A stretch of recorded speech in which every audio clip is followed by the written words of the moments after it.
This Beyond Clean Articles on the Go feature is titled 5 Recruiting Pools You Didn't Know Existed: How to Find Aces for Your SPD Places. Written by Hank Balch, founder and president of Beyond Clean.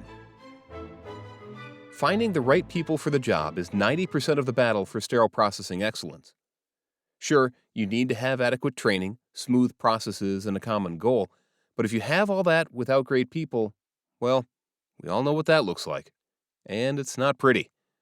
But where do you go to find these greatlings?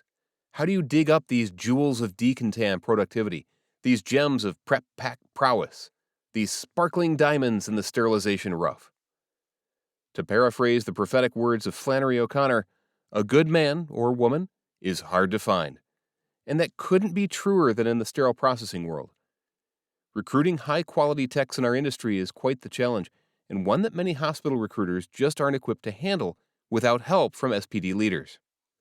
Our candidate pools can easily get lumped in with transporters, patient care assistants, or environmental service workers, but our needs are very different from those teams.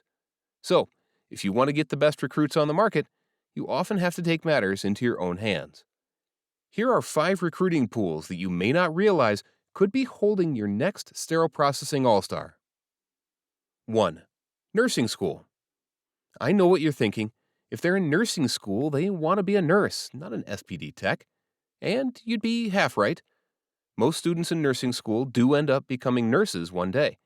However, a fair number of folks who start nursing school don't finish, for reasons ranging the spectrum from lack of finances to the shocking realization that they don't really enjoy the sight of blood.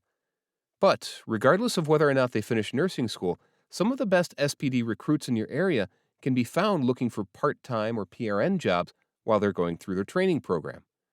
These are bright, driven folks who want to get their foot in the door at a local hospital, and they have a vested interest in doing a good job for you to gain your reference for future RN positions. If you can get a 2 to 3 year commitment out of them, it could be worth it to you to bring them on board. 2. Graduate school or college.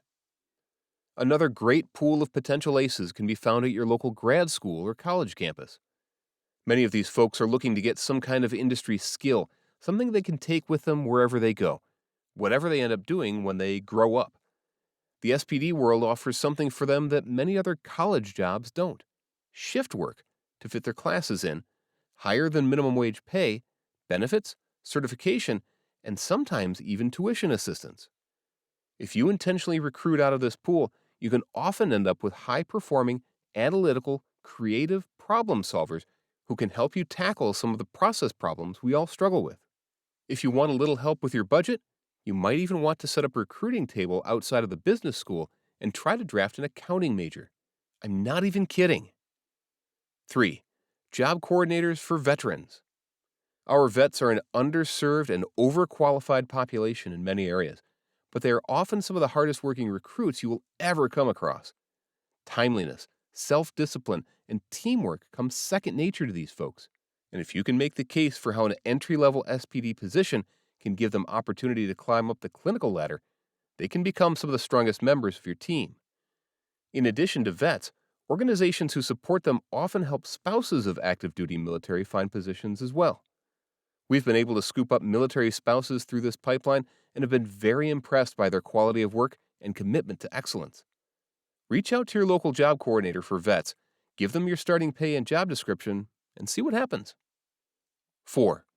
Refugee Support Organization. If your facility is near a large urban center, chances are good there is some kind of refugee placement organization not too far from you.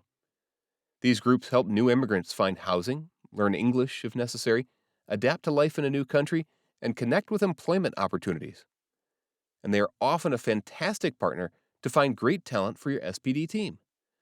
Over the years, I've interviewed Syrian maxillofacial surgeons, Iraqi electrical engineers, and earnest working moms out of the Congo, just to name a few. We currently have a Cuban cath lab nurse working in one of our SPDs who just needed a few years to study for the U.S. boards so they could get back into the nursing field. As with the previous recruiting pools, you often have just as much to offer them as they have to offer you. Your team can get highly trained, eager team members, and they get an opportunity to step into the American healthcare field. It's a win-win all the way around. 5. Chick-fil-A, or something like it. If you were tracking with me so far, this might have been the first, let me think about that, moment you've had. But not so fast. As I argued in a previous article on customer service excellence, why not recruit out of the place in your city that has the best philosophy of customer service? It could be difficult for you to compete for top talent in many service sectors, but fast food is one area where SPD leaders can make a provocative case for leaving the drive-thru and joining the fight against frustrated physicians and time-sensitive instrument deliveries. The key here is that not just any fast food joint will do. You want to key in on those companies who share similar visions of excellence as you do before trying to recruit their best and brightest to join your team. For many cities, those high performers are at Chick-fil-A. For you, it may be the local Waffle House or Main Street Diner. My point is, be on the lookout for those service-oriented folks who wow you when you're picking up your dinner, and then slip them your business card before you leave. Great teams don't just happen. They're built and sustained through the blood, sweat, toil, and tears of their leaders. The natural rhythms of SPD life tend to send some of your greatest techs off to bigger and better things. And that's okay. But it's also one of the biggest reasons why excellent recruiting is so important. It's one thing to lose someone great. It's an even bigger hit when you don't have any other talent in the bullpen. Build those recruiting relationships and pipelines now. When the time comes to call in the reinforcements, you and your team will be glad you did.